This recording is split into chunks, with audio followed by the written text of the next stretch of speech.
Welcome, friend, to Color Me Happy podcast. My name is Brandy Hofer, your host. Thank you so much for being here today. I sure do appreciate it, and you giving me a little bit of your time today. This week we have on Camille Myles, Camille, and she is a Canadian artist as well.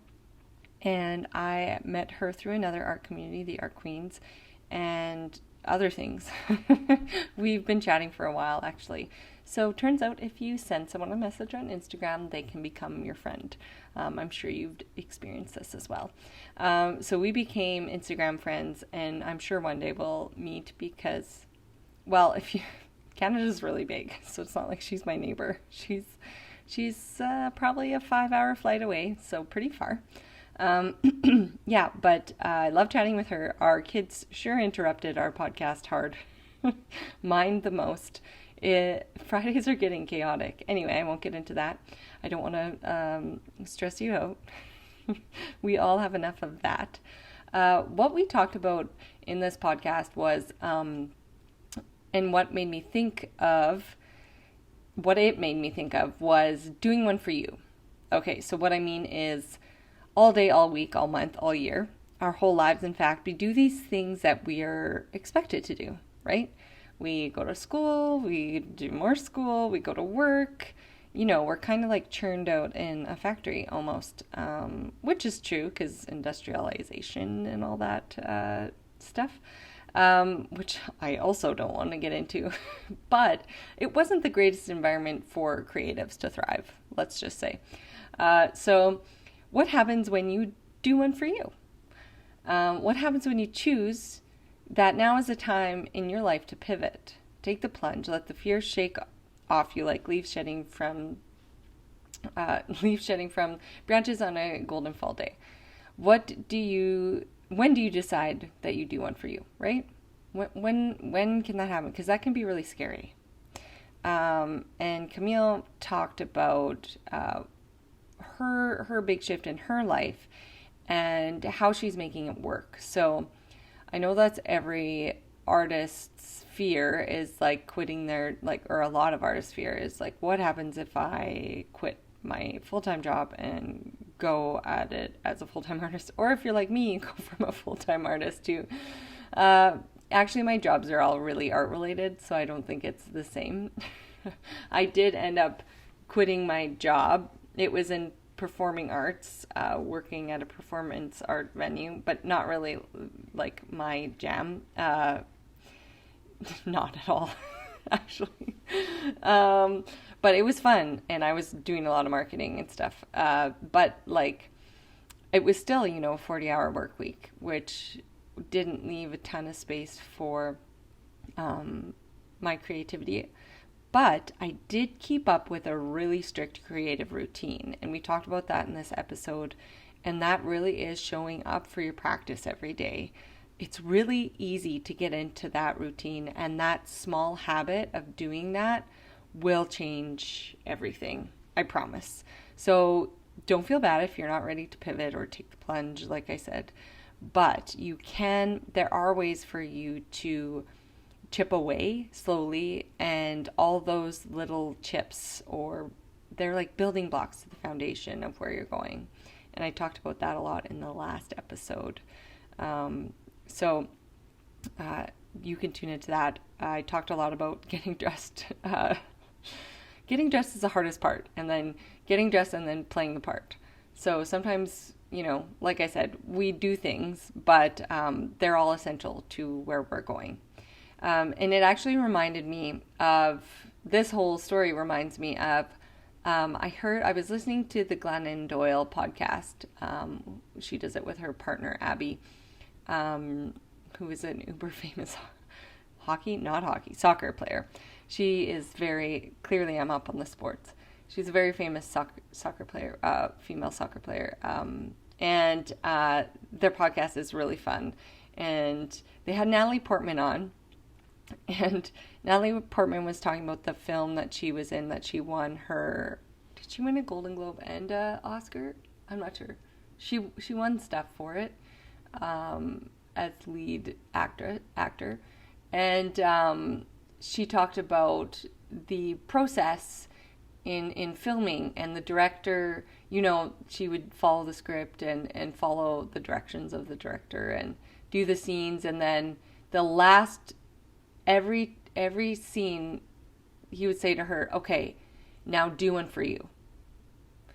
And at the end of it all, he told her that the majority of the film and the cuts they used are the ones she did for her, which I find so fascinating, but not really, because it's so obvious.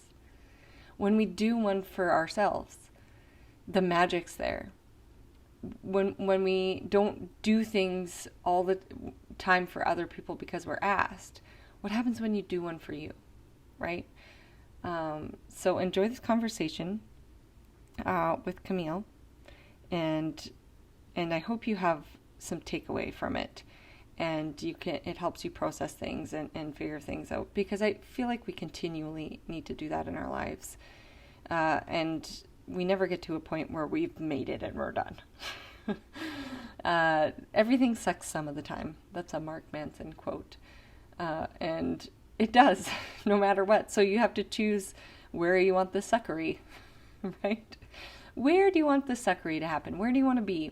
So I'm continually figuring that out, especially in my practice, because where do I want the suck to happen, I guess? And so that has come with a ton of shifts. And if you're new and listening, it came with seasons of burnout and exhaustion, and when I decided to pivot and change and take things in a more realistic direction, and sitting with what do I want and what do I want to do, and where am I going with this, and it really, you don't know, but because you're not me, but I don't even know. We don't know where we're going next, and it's very continually frustrating and uncomfortable. However, I am finding purpose and strength in a path that I never thought I would travel down, and it is more powerful than anything I ever imagined or envisioned. And that took a lot of sitting and being uncomfortable. It's still very uncomfortable. The biggest project I'm about to do this summer, I have been very uncomfortable with the whole time. But every time I meet with people, and every time I talk at these meetings, and every time I meet the people who are a part of it, it is changing my life, and it's going to change some other people's lives, and it's not going to be easy, but it's extremely important. I might as well tell you, I've been talking about this for a long time. So we are doing a 2,700 square foot mural downtown in my community, so that's 130 feet by 20 feet. It's truth and reconciliation for our Indigenous community in Canada, and it's called Join Hands and Choose Love, and it will be a pillar of hope and love.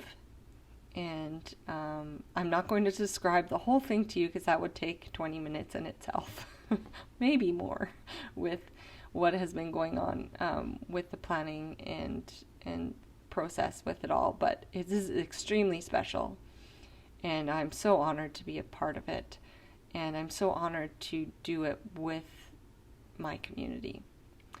I never thought it was possible in the way that it's happening, and it's more. So you just never know. So sit with yourself, find your magic, wait for those tinglies to happen. The most effective way to access your intuition and what to do next, or finding answers to those questions that may remain for a long time unanswered, I'm sorry. But making space for thought and reflection is how you will find that, how you will connect to it. You can try it on a walk, try it in a quiet room, sitting in your car, if you have long commutes. The crazy thing and the wondrous thing about it is that it's always there for you to access anytime and any place. My favorite places are the bathtub, on runs through the woods, so no music, just silence. And then alternatively, because I live in the coldest place on earth, that gets to like minus 47 in the wind chill degrees Celsius. Sometimes I work out inside and I have to, so I like to like cycle and do yoga and listen to really inspiring music. That's another way to connect. So meditation doesn't just mean like you're sitting there with your thumb touching your pointer finger and you know how meditation works. Sometimes I call a nap a meditation. That's okay. I'm going to let you listen to this wonderful episode with my amazing friend. Enjoy it. Thank you for being here. Just like we text a lot. Mm-hmm. And she's like, sorry, welcome, Camille. oh, Fellow no, hi. artist. I'm going to capture what you're saying because I love Really? Well, so I want to full on hear your complaint about life and kids. well, I think it's a balance, right? It's a bit crazy. At least for me, the summer was fantastic. I spent a lot of time outdoors, did a lot of sketchbooking, which you did too with Color Me Happy. That was awesome. Yeah. Yeah. I put it down because my studio manager, she's like, she's really intuitive and really supportive and amazing. She's like, it felt summery and not wintry. I'm like, okay. She's like, like we felt like ambitious and we wanted, because she did it with her kids. Yeah. And she's like, I'm like, okay, I'll start back up in the spring. Yeah. Whatever. Yeah, I think it's a good idea because, it's more mobile to have a sketchbook. So you go outside, and when you can't get into your studio, at least for me, if I don't get into my studio, I get angsty. And a lot of artists do that. And I have to like calm myself down. And a way of doing that is like sketching outside.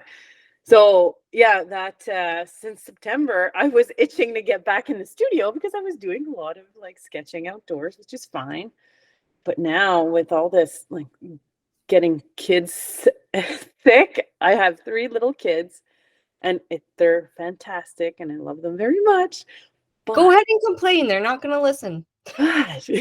Yeah, I think it's a balance about you feel guilty to even get into the studio. I have that guilt. Even yesterday, I was like, okay, I should do something really fun with you. But I started integrating them in somewhat my practice, but not really. Modeling what you're doing. Sometimes I just like put some canvas down and then go for it. And I've been teaching kids art classes after school, and that has been life changing. Like for me as an artist, because we I think you're in the same boat. There's a lot of hockey here in Canada, and where I am, there's a lot of hockey. There's a lot of sports. That's the culture. So parents were kind of reaching out to me and saying, "Are you doing any art classes for kids?" I'm like, "Oh, okay. That's one person. That's one family. That's 2 family. Oh, that's 3 family. Oh, that's a lot of families wanting some art." So I said, what I love about kids, and I've seen it with my kids, bringing them into the studio, is that there's no mistakes. So now it's like my new motto. And with the kids, they repeat this all the time. There's no such thing as a mistake. We just learn from what we're doing and like experience, and maybe you'll find this. Which is actually one of the best life lessons. Like that is such a huge one for everyone. Like, yeah, there are no mistakes. Yeah. And like the comparison thing too, I tried not to bring that into the art classes, and I'm trying to bring that not to bring that into my life too. The comparison with other artists, but also just with them in their own space. Don't compare yourself to what you're doing with that kid beside you. You're doing great the way you're interpreting whatever it is. And I'm trying not to do like this numbered paint by number approach. It's like a real art class from art school, let's say, but for little kids. And I think it's been rewarding, at least for now. So I'm trying to do that also. So important. Mm-hmm. I'm feeling it. It happened. We started Art Academy in September for the very first time. And it is like, it is just, I'm like, we'll figure this out. It's like, there's a waiting list. People are like, can we come in? And we're like, no, we only have a maximum number that we can take for like facilities and organizing. And, you know, because when we had first talked about it 2 years ago, I was like, well, let's just start and dip our toes in and see. Because again, you know, very sports minded community. And I was like, let's see. And the people I work with through the school system, it's like, let's just see the interest and see how it goes. And it's going, but like there's, you know, things we need to work out. But there, in every family almost, there is someone who is creative and there's someone who's not. And so I feel like we need that outlet for everyone. Actually, I know people say they're not creative, but they are. They are, no matter what it is. If you're into movies, music, cooking, whatever you're into, coin collecting, it's creativity. It sparks those things in your brain. Everyone needs it. Everyone needs that outlet, and they need to connect to it every day. Balance, what you talked about, balance.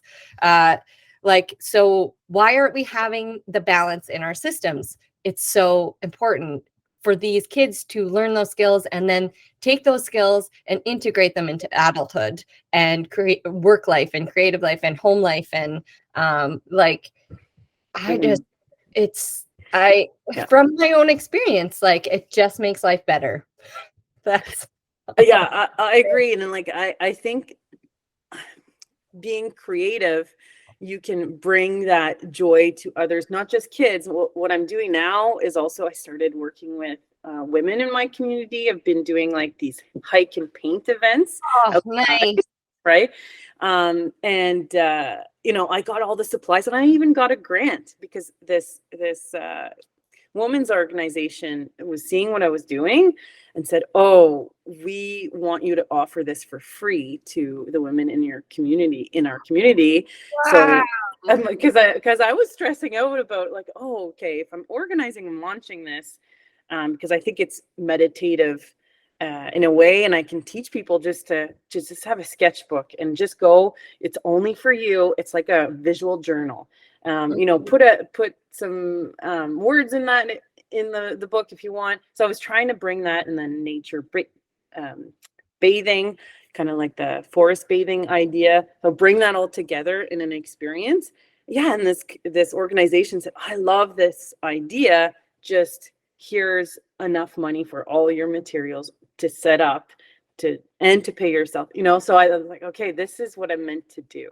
What if money comes to you and I didn't even ask for it, I just kind of pitched it a little bit, just talked about it, and they're like, okay, yeah, we want this. So now I feel confident to do it again next year.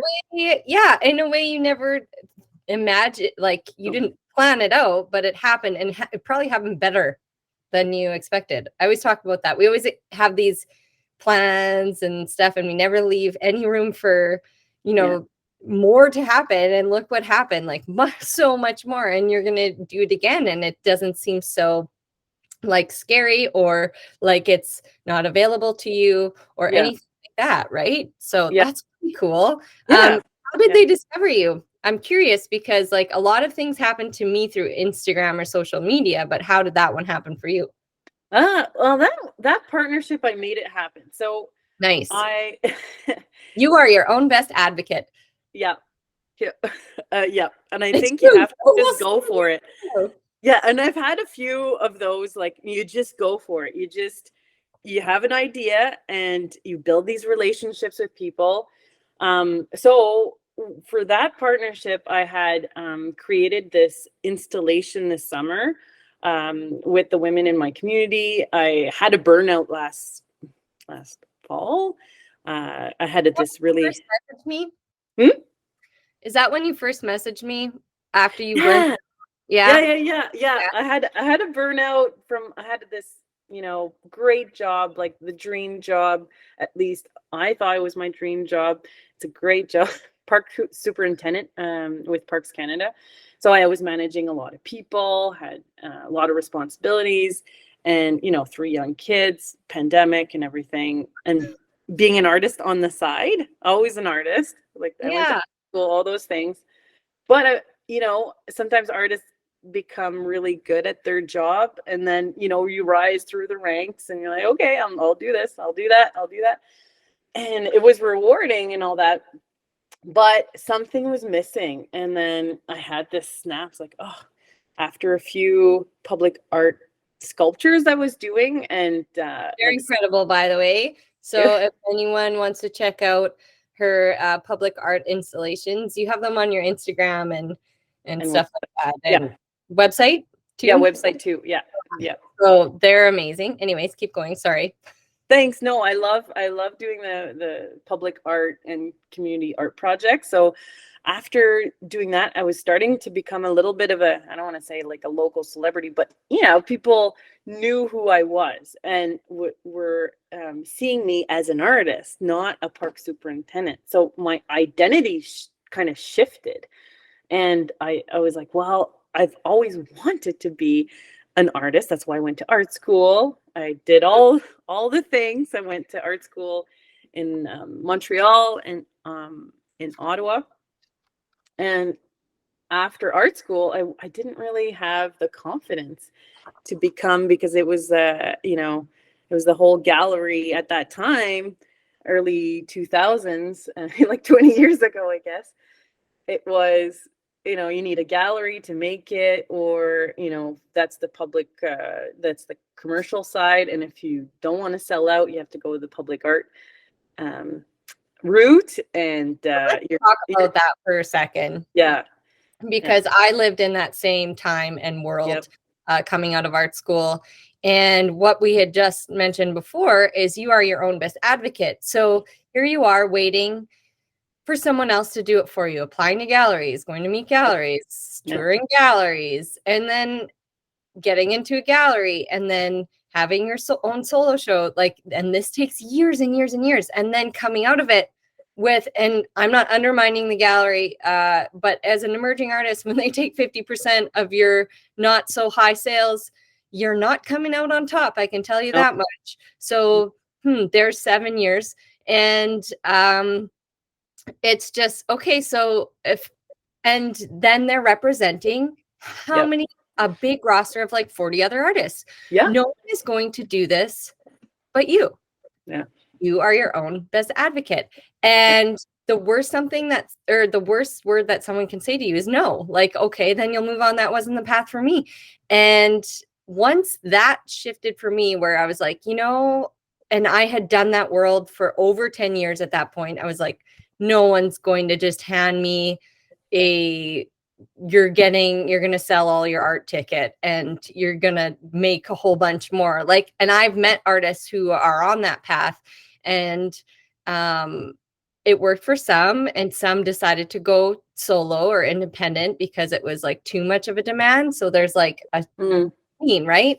There's nothing wrong with being represented by a gallery, but you should still focus on applying for different things and different we're talking about this in my group pod for the art queens this morning, having multiple income streams so you're not so dependent on just that one thing, and you're not super focused and hyper focused on that one thing, or waiting for someone else to do it for you, right?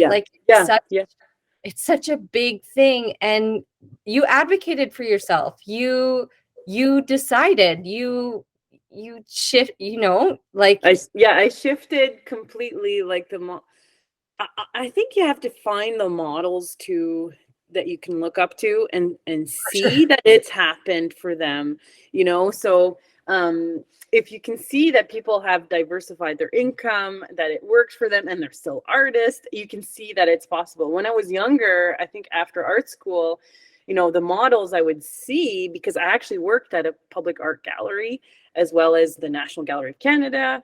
And I worked at a whole bunch of galleries right after art school, but I didn't see models where artists were having success financially. It was, no, they always had something on the side or a teacher. And my mom was an art teacher, so I didn't want to go down that road, rebelling against, I guess, where we came from or something.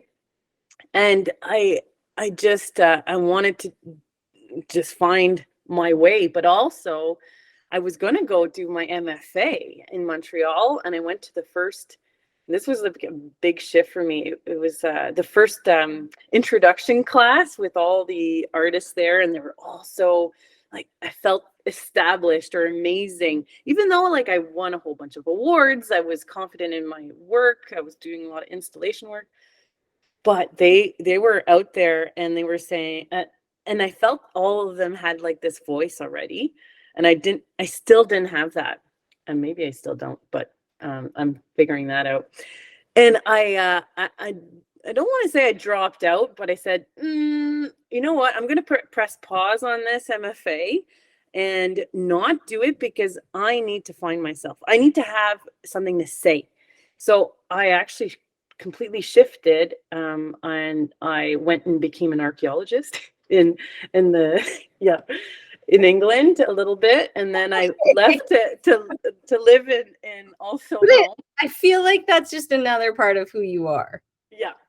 Yeah. You know? So yeah, exactly. So I was, you know what, I'm a conservation person too. So I left and I went to Rome to live and work for like a UNESCO organization, and that was really fun. So that like propelled me in seeing things in a different way, looking at layers of history. I was really into ruins, and so that in my artwork was always apparent. So I came back to Canada, did a whole series of ruined motels in Canada. So you know how in Canada you can find motels everywhere. So I did a whole like encaustic series, just like these abandoned motels and shifts. Cool. Yeah, things like that. So I was always doing art, but it wasn't supporting me like financially. So anyway, so fast forward to last fall when I had my burnout, I was like, okay, I need to figure my voice and put some time into it, but also figure myself. So art became my like saving grace, my therapy, my everything, I guess. And I just like went into it and said, oh no, this is my identity. I can figure this out. So I'm still figuring it out, but always figuring out. It really, it's just, I, you know, I think remaining curious is one of the greatest gifts in this life. I mean, you'll never be bored. Right? No. Remaining curious is just, like, it's just one of the most beautiful things, and evolving as a human, and always willingness to always learn. And if you're not doing that, I don't know what the heck you're doing, right? I know. And I think you do have a very strong voice, and I think that everything that you did or are doing up to this point is such a strong part of your story and a part of your voice. Mm-hmm. Yeah, and I think it's because I worked in branding as a brand manager, and you know, really focused on that. You know that your brand is what other people like say about you, and sometimes you don't see it yourself, right? You know what you're interested. Yeah, you know what you're interested in. Sometimes people can see it better than you. Like, I remember, for example, we have this anti-bullying campaign, and our Lloydminster and District Co-op does this big like apparel thing, and all they team up with a few Beyond Border Circle of Change and charitable organizations and stuff like that to raise money. And they're like, we'd like you to be the face of this. And I was like, this was 3 years ago, and I was like, why? I'm just like, I didn't say that to them. I was like, sure, like, because I always say yes, but I didn't see it. I was like, why would? She's like, we love your, because I never liked thinking in a brand way, even though I too did 4 years of marketing in like a marketing position job. Like I ran marketing for a local community theater, not movie theater. Sorry about that. I was in Toronto visiting my cousins, and I was like, I got the job at the theater. My cousins were like, unlimited popcorn. I was like, no. I'm like, do you think I would be this psyched about getting a job at the movie theater? For Like, no, popcorn, maybe. For popcorn. it's a hospitality and marketing coordinator position, like a real adult job. Yeah. Thank you. Anyway, so I didn't like to think of myself as a brand. I wasn't there yet. My head wasn't there. And the manager at the co-op, I'm sure Christine's position is more fancy than that. She does a whole bunch of stuff. She's a big deal. It's probably more than manager. She's not like she's manager of the whole thing. Anyway, she was like, yes, like your family, what you do, so kind. And I'm like, okay, sure. And so now it's been, this will be our third year. And again, it's happening. And then this is a little secret, but we're gonna do it again with the school, like through the art academy through school. So like people see that makes sense. Yeah. that you just don't, and that's actually the thing about like mentorship and coaching. People can see things and help you, guide you in the, or not. You have to get the fun. They can see things that you're not seeing. So either like mastermind groups, coaching, anything like that, like people can really see stuff that you're not thinking of, or have you tried this yet? Or, and for different things too. You can have like, I actually have like multiple coaches right now. I have it was really cool. I got an opportunity, because you have to think local sometimes to get opportunities to shine more global, right? Because they know you. They know you. They know me. Yes. Never discount your local audience or your local community, because actually those are the people who are going to support you. Like, yes. They know you. That's like the biggest thing. That's why people give away. I'm like getting so just animated. I get animated. I'm francophone, so my hands go like this. It is so important. You're gonna have real jobs, real paying jobs, because that's why people give things away free in marketing, is to bring people in so they get to know you better. It's called a lead magnet. But your community, you've skipped the lead magnet. They know who you are, right? Yeah. 1 second. My husband's calling me. We're having a big birthday today, so he's probably has like a question about donuts or something. This is such a Canadian podcast right now. It's not even. We're just picking up donuts for the birthday. Where are you gonna go, Timmy's? Just throw an A in there. Oh no, the school also called. Oh, hold on. Oh no. With the puking. The puking. Yeah. No, I had to get my kids from school yesterday. It's great. But anyways, about mentorship and like coaching and finding local allies, I think it's like local allies that propel you into something you don't even know. Like I have this, there's a local public art gallery that's fantastic. They get funding through Canada Council and all kinds of things. And I volunteer there. I show up at all the, the openings. I know the director, and I actually, after my burnout, I did this social art project with women in my community. I pitched it to her as like, oh, I think this could be a really cool installation somehow. I don't know where it's going to go, but what do you think? She told me, she said, yeah, I love it. Why don't we do it? You have an exhibition next year. Yep. Oh, no, keep going. It's just sister. That's okay. So, so I have an exhibition next spring, 2023, in this gorgeous public art gallery that's just like top notch. So that's a little scary, but at the same time, it's so cool. And she partnered me with a local like artist that is also a social worker, and very like a high level artist from Toronto. And we are doing this together for a year, and that's because of an emerging artist grant that she was able to give me. So all those things are like opportunities, because I went and decided to do it. I did the things. Yeah. And then I decided like, okay, this exhibition is scary for me next year. So I'm going to do one in a non-gallery setting and invite all the women that participated in this social art project that I have. The whole thing was bringing, involving women in my community that were struggling, and they were sharing selfies of themselves with their eyes closed and taking a moment for themselves. And they sent me a whole bunch of nice testimonials about their experience.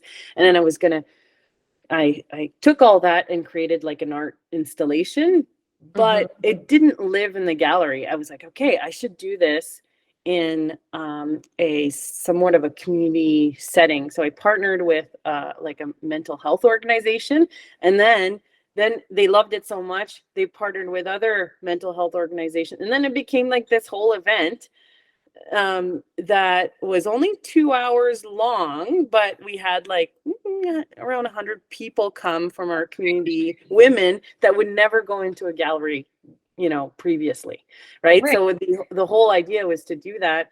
So how I even started partnering with this, going back to the first story, the women's organization that helps support women, Francophone women in our community that have undergone violence at home or are in distress.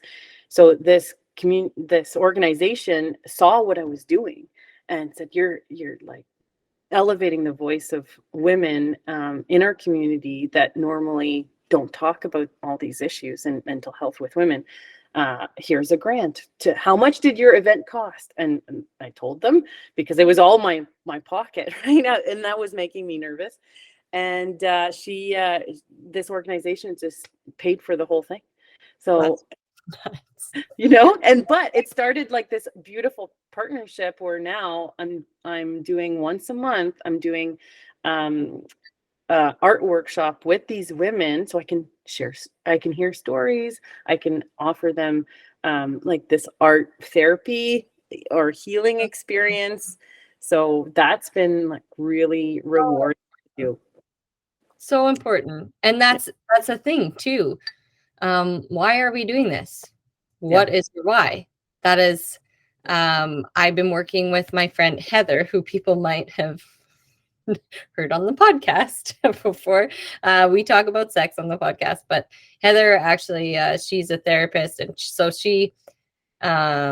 we've been working on similar, not the same, but similar programming for a while. It hasn't come out yet, but at our sexual assault services center.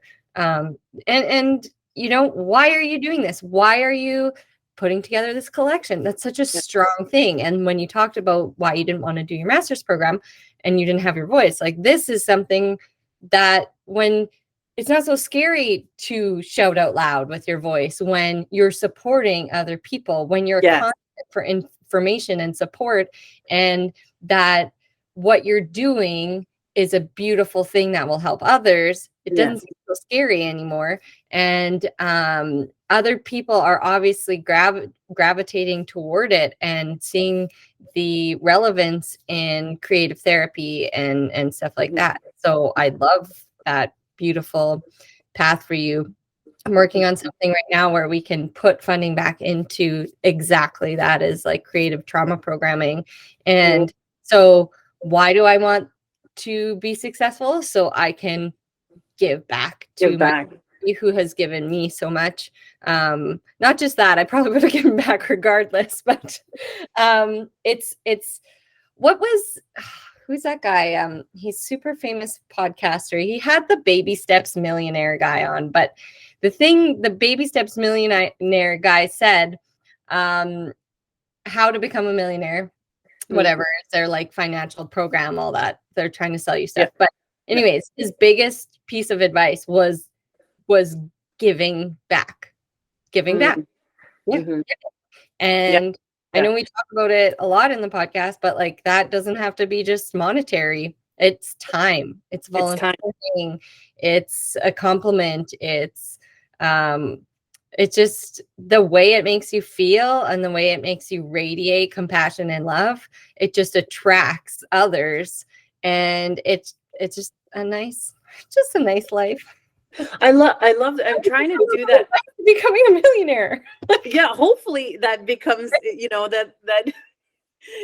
being kind gets us there as millionaires. Of course, I do want know to what? make money, but I am giving a lot away. What goes along with that is being kind to yourself. Yes. Yeah. And worthy, feeling self-worth. So Yes. you can't just give everything you have away. That's not what I'm saying. No. Is giving and accepting and receiving and knowing that you can do powerful things when you are supported and feeling worthy. And that was a big thing to overcome for myself. Sorry, I interrupted. Go ahead. I think that's what I love about thinking local, and supporting people locally. And your local could be like local online groups, or like I'm part of the Art Queens as well, or other online groups, or even artists that support you. But yeah, I think the idea of just giving back locally, you can see in people's eyes, you can feel it. Like after my first hike and paint experience, they made this card for me, and it was like a secret, right? I didn't even know they were passing a card around, but it was this beautiful card, and they all wrote something like really profound in this card. It was a small gesture, but for them, they've never done that before. And it was only 2 hours of their day on a Sunday, but they weren't there with their family. They were doing something just for them. They were connecting with other women, and that, like, it was meaningful for them. I thought, okay, this is something, I don't know where it's going to go. And is it replicable in terms of like making it my brand and making it like tons of money out of this? No, but I'm seeing the joy in people. I feel like I'm becoming a kinder person. And I think that's something that's important to me. And I want to show my kids that too, because I would love to make a series. And let's say the series I'm starting right behind me with some imperfect leaves, that is starting to be really meaningful for me. But I think, not that I tapped out of my local, but I think I can share my message to like a wider audience. Is that me doing that? Or is that like with a gallery or in the art world? That's where I'm like unsure right now of where to go. And maybe a lot of artists think that. If you make them, they'll find their way. It's just like, it will happen. It's just, you have to believe it will. You just keep on doing it. That's all you can do. That's all you have control over. And and I think maybe it seems scarier to you. However, if you put the energy and the good feeling like you did, and the confidence into, look what you're doing for your community, look what I can do. Why can't you scale it? Why can't it be more people? I've been listening to, and it's been a really good visualization for you, because on Instagram, I've been listening to Coldplay. Oh, I love Coldplay. Yeah. I like them, but I've never been super into them. But I followed them on Instagram a few months ago, and they always post like all like the people they sing to. I was like, if someone can take their creativity and someone's sad about he got home. He's sad about his birthday. If someone can take their creativity and have it scaled in such a beautiful way, impacting millions upon millions of people, and you can visually see it, it's such a good visualization exercise. Like, look what he's bringing, or they, because they're a group, bringing joy to others. And why can't you scale those feelings? Why can't you scale those emotions? Why can't you scale your things? Why aren't you worthy? Like, it's why not you? Yeah. I think it's all about like presenting yourself. You guys were geeky high school guys and whatever, and they loved music, and they're just kind of like, I'm sure their goal was never like, we're gonna play to millions and millions in theaters and arenas across the globe. Like, it's just like they had a message, and I'm sure they didn't think they couldn't, right? So, why are we putting these limitations or limiting beliefs on ourselves? I think it's the power of visualization. You talk about it a lot in your podcast, and I really believe in that. Like when I met my husband, we were both into like vision boarding. So Right. yeah, without even knowing that we wanted a life together, what we did was like build our vision boards and then compare notes. Oh, okay, you want kids and get married? Okay, good, because we're aligned with that. And there's one image, he wanted to go to Hawaii, and he just took the most beautiful image and put it on his vision board. And then 3 years later, we were looking at that exact same view. We didn't even know, but after a honeymoon, we saw, and we're like, this is familiar. And then we had a picture of the vision board, and it was the exact picture where we were standing. So we were like, okay, this is the power. I don't This even is the power. know. Yeah. Like, how does that happen? I know. And I tell this story all the time because I believe in manifestation. So I do have a vision board. Like that's the first thing to get out of my funk last fall and really becoming an artist. I did a vision board, my goals, and I'm getting there, but they're pretty high. They're sometimes I feel like, oh, is this unachievable? But then I like, no, wait, if it's possible for one, it's possible for you, you know? And I try to talk to myself as my best friend and like a motivator Mm-hmm. to get out of that like funk of, no, maybe not, you know, well, I don't live in New York. I'm not, you know, Gotta get past that, right? yeah, you get past that, Small place in Canada. I definitely don't live in New York. But right? after being in New York, I was just like, these are just galleries highlighting a lot of local people, or these are just local artists showing up to an art fair in it just happens to be in New York, and we put so much weight on and value in that. And it's like, you'll find it if you just every day work at it. You would just show up every day in all your forms, and I think visualizing and doing that mental work is such an important factor as well. Yeah. And I don't know how to explain it, but just keep doing it. Just keep doing it. I'm sure other people are like masters at it. Like on Sunday we have Leah Guzman coming on, and she like coaches through it. She does like chakras. She does like she's super well. She wrote a book about it, so like I'm getting through her book, and I'm like, so people do know more about how it works and why. I'll just have to bring them on more and learn more about it.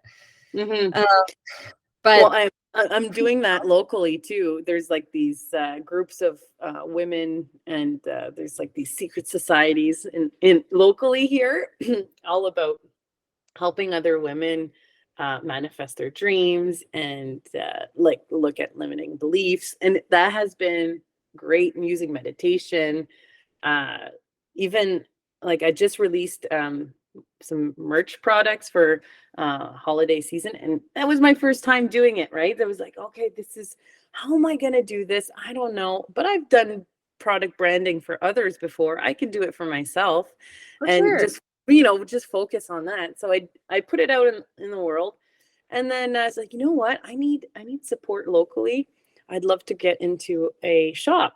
So the first shop I went to, they were like, yeah, no, yeah, it wasn't the right fit. You know, like, they got me now in. that's awkward. Yeah, I was like, this is awkward. And then instead of just saying, I'll just sell it on my own.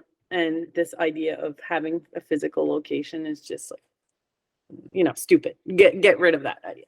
I was like, no, I'm going to go to somewhere else.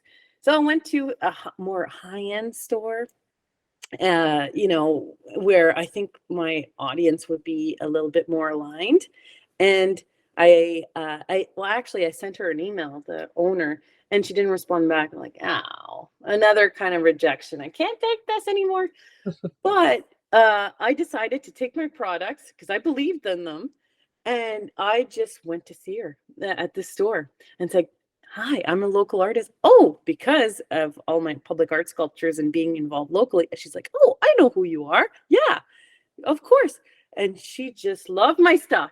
There She's you like, go. oh, I just didn't see your email. Yes, And that has happened to me so many times. They're like, Yeah. oh, I get so many emails. Yeah. Like, and I forget that people do that because I'm like such a like diligent email. Like if someone messaged me, I'm like, yes, I will get back to you because this like it's exciting for me. I don't know why. Yeah. Yeah. But yeah, some people have so many, they're just like, emails. So you have to remember not everyone is psyched about emails. It's true. And why not go visit them? I've gotten a few things happen that way, podcast sponsors and stuff. She's like, I didn't get your or like I did not see that. I did not see that. And good for you for, trying to like something new and a different, like really I say this so many times, but you really have to not just do one thing for selling your work. Like you have to do more than one because it can be disheartening and to keep getting rejected in the same way for the same thing. And if you're not so dependent on the one thing, then like the other stuff is exciting. And yeah, this is my first didn't do a holiday launch. Oh, that's okay too. That's it. Yeah, there was no fucking way. My book's coming out, so I was like, that is that's your holiday shop. Everyone's gonna get excited about reading. Yeah, I can't wait to read your book because I'm obsessed. I can't wait for you to read it either or listen to it. You might like. I do both. I have 3 kids, as you know, so the moments of peace are, few and far between. So few. Yeah, but I think one of the things too, I keep getting this in my head that persistence pays, and just go for it. Just do it.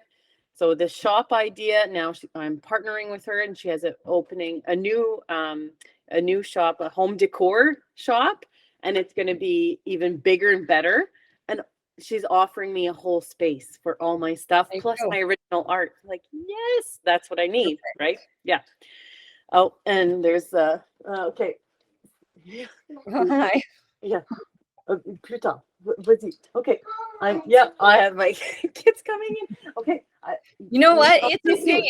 I have one having a full-on breakdown upstairs, so I super have to go anyways. Yeah. This was such a great podcast. There's so much. I know we didn't have as much time. I usually always go over an hour, but this is our lives, and that's okay. Yeah. We are human, and that's what I want to show people. That's why I leave this like unedited, and we're all human. We all get disrupted. But we still show up for ourselves every day, even if it's 15 minutes. It's so important because we can't just give. We'll be an empty well. And so thank you for showing up for me today and for you. And I know we'll talk a whole bunch because we already do. So.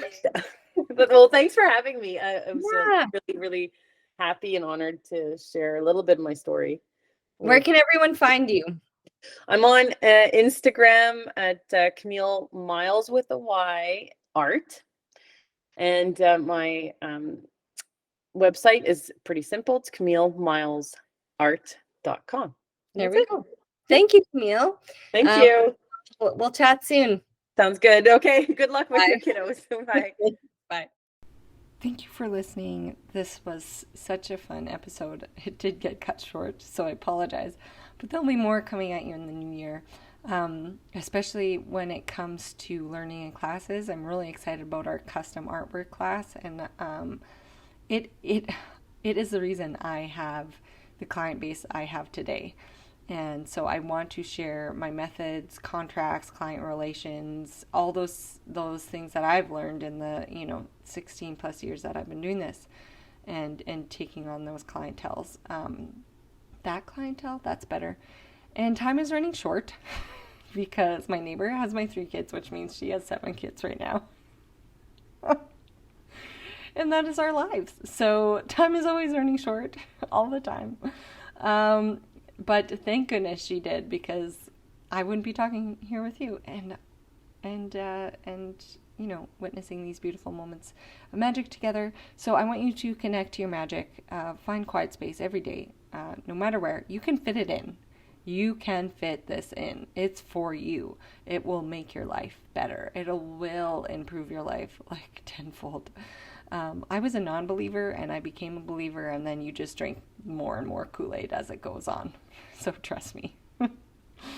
I find all my answers, and all the dreams and paths are more clear for you when you connect back to yourself. And that will be different for everyone. Whatever your beliefs are, whatever your routines are, find it, work it in to your everyday. Great healthy habit. Okay. Thank you to our sponsors, Red Bicycle Communications, Nouveau Laser and Aesthetic Center, and Oasis Hot Yoga and Spin Studio. I'm just pulling up Vanessa, her amazing tips for skin. You want to glow. I'm the worst still. I have a lot of work to do with, looking in the mirror and be like, you're so beautiful. So we all do. So I'll work harder if you work harder. Just let me know. But I love her tips because they keep me on track. Okay, so I feel like I've shared this one, but I'll share it again.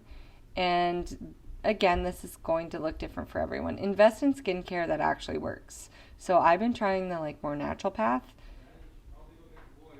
You should probably go get your... No. You said I should probably go get my boys. So at peace right now. I don't want to. Okay. Anyways, invest in it because you're investing in yourself. Find what works for you. I'm recording right now. Thank you. Okay, so that's just life. We get interrupted even if we glare at our partners. I did. Okay, most makeup and skincare that you buy at a drugstore is very similar pricing to pharmaceutical grade or nice products that that actually work. So I kind of tested this, and I know a lot of people who do test it online, like influencers and whatever. And I don't really like the stuff from the drugstore. I tried that in the summer, and I'm sure there is good stuff, but I found, actually we had her on, Beauty from Bees. After I had her on, I was like, okay, she's done her research, and her products seem really safe. And I tried them, and I love them, and they're natural. So listen to that podcast. It was eye-opening too. Okay, I'll let you go. Thank you for being here. And always, you can join our Color Me Happy community, and it is free. And you can subscribe to our newsletter where we have weekly inspiration just once a week to lift you up and make you feel better. They usually pair with the podcast, so it's a good idea to subscribe at brandyhofer.ca. You can pick up our new book that I'm super duper proud of. Been getting lots of really positive, I'm laughing and crying right now reviews, and it's pretty extraordinary. So I hope that you see your everyday ordinary as extraordinary. And as always, thank you for being here. All the love. This is totally unfiltered all the time. I promise. As you know. And have a great day.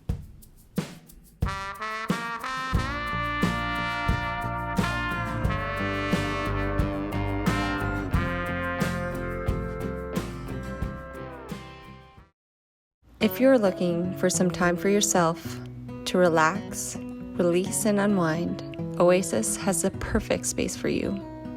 They offer yoga and spin classes of all levels. Whether you are a beginner or advanced student, Oasis thrives on accommodating all aspects of the practice. Let their serene environment and gracious staff help you in your journey of peace, healing, and strength. Sign up online at www.oasishotyogastudio.com or by downloading the Oasis Hot Yoga Studio app. Feel like yourself. You deserve it.